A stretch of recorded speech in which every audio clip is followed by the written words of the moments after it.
నేను మీ డాక్టర్ అస్కరీ ఎండి యునాని.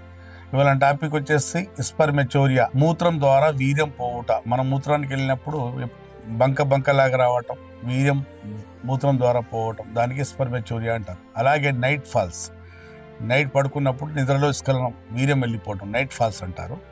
ఇది వారానికి 2 సార్లు నైట్ ఫాల్స్ అయితే ఏం కాదు, నెలకి 8 సార్లు అయితే ఏం కాదు. వారానికి 2 సార్లు కన్నా ఎక్కువ అయింది అనుకోండి, 5-6 సార్లు అయింది అనుకోండి, నెలకు 15-20 సార్లు అయింది అనుకోండి, మినిమం 10 సార్లు అయింది అనుకోండి, అది వ్యాధి. అలాగే వీర్యం మూత్రం ద్వారా బయటకు వస్తుంది అనుకోండి, అది కూడా వ్యాధి, దానికి ట్రీట్మెంట్ అవసరం. ఇది కూడా బూత్ సినిమాలు చూసే వాళ్ళలో, పోనోగ్రఫీ హస్తప్రయోగం చేసే వాళ్ళలో, అస్తమానం అమ్మాయిలతో చాటింగ్ చేసే వాళ్ళలో ఈ సమస్య రావచ్చండి. ఈ సమస్యతో బయటపడకపోతే ఏమవుతుంది, అంగస్తంభన సమస్య, శీఘ్రస్ఖలన సమస్య, ప్రీమ్యాచ్యూర్ ఎజాకులేషన్ సమస్య మీకు చుట్టుముడుతుంది. ఈ సమస్యతో మీరు బయటపడాలంటే స్క్రీన్ మీద ఉన్న నెంబర్తో నాకు సంప్రదించవచ్చు. మీరు వచ్చి నేరుగా నాతో చూపించుకొని మందులు తీసుకోవచ్చు. అలాగే లేదా అంటే నాతో ఫోన్లో పెయిడ్ కన్సల్టేషన్ తీసుకొని మందులు తెప్పించుకోవచ్చు.